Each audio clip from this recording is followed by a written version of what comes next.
नमस्कार, मी पंजाब डक. म्हणजे राज्यात आता उद्यापासून पाऊस काय येणार नाही, त्याच्यामुळे काही चिंता करायची गरज नाही.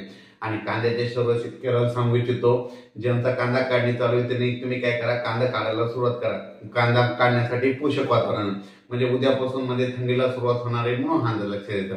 त्याच्यानंतर राज्यातल्या वीट भरती उत्पादकांना मेसेज आल्याच्यानंतर त्यांना सांगू इच्छितो, तुम्ही तुमचं काम सुरू ठेवा, कारण की आता पाऊस काय येणार नाही म्हणून हा लक्षात येतं. त्याच्यानंतर परत एक सांगू इच्छितो की ज्यांना आता तिरुपतीला जायचंय तर तुम्हाला सांगतो, तामिळनाडूकडे जाणार असेल तर एकदा तुम्ही काय करा, 13-14च्या दरम्यान जाऊ नका, कारण की 13-14च्या दरम्यान मध्ये तामिळनाडू तिरुपतीला मोठा पाऊस पडणार आहे म्हणून हा लक्षात येतं. त्याच्यानंतर तामिळनाडूकडे जवळपास 17-18 आणि 17-18-19च्या दरम्यान पुन्हा एकदा मुसळधार पाऊस पडणार आहे तामिळनाडूकडे म्हणून हा अंदाज लक्षात येतात.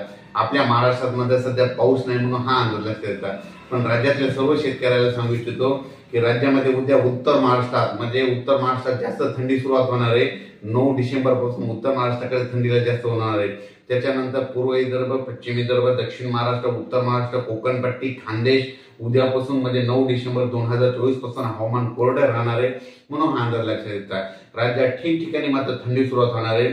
उत्तर महाराष्ट्रात जास्त थंडी सकाळी सकाळी लागणार आहे, विदर्भात देखील लागणार आहे, पूर्व विदर्भात देखील लागणार आहे आणि मराठवाड्यात देखील लागणार आहे म्हणून हा अंदाज लक्षात येतात. म्हणजे सांगायचं झालं तर फक्त म्हणजे आजच्या दिवसात थोडं ढगाळ वातावरण होतं, पण उद्यापासून मात्र राज्यात सगळीकडे थंडी होणार आहे म्हणून हा अंदाज लक्षात येतात. आणि राज्यात मात्र 13 आणि 14 तारखेदरम्यान अंशतः थोडं ढगाळ वातावरण राहणार आहे म्हणून हा अंदाज लक्षात येतात.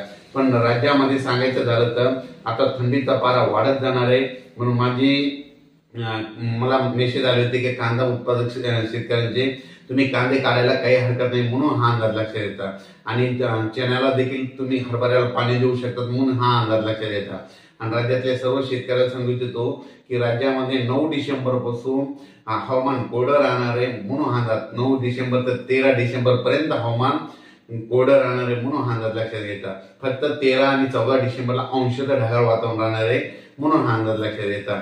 आणि तामिळनाडू आणि केरळ या भागाकडे मात्र 17-18-19च्या दरम्यान तिकडं तामिळनाडू केरळकडे मात्र त्या राज्यामध्ये मुसळधार पाऊस पडणार आहे म्हणून हा अंदाज लक्षात. आपल्या महाराष्ट्रात मात्र हवामान कोरडं राहणार आहे म्हणून हा अंदाज लक्षात येतात. अचानक वातावरणात बदल झाला तर लगेच एक मेसेज दिला जाईल. धन्यवाद.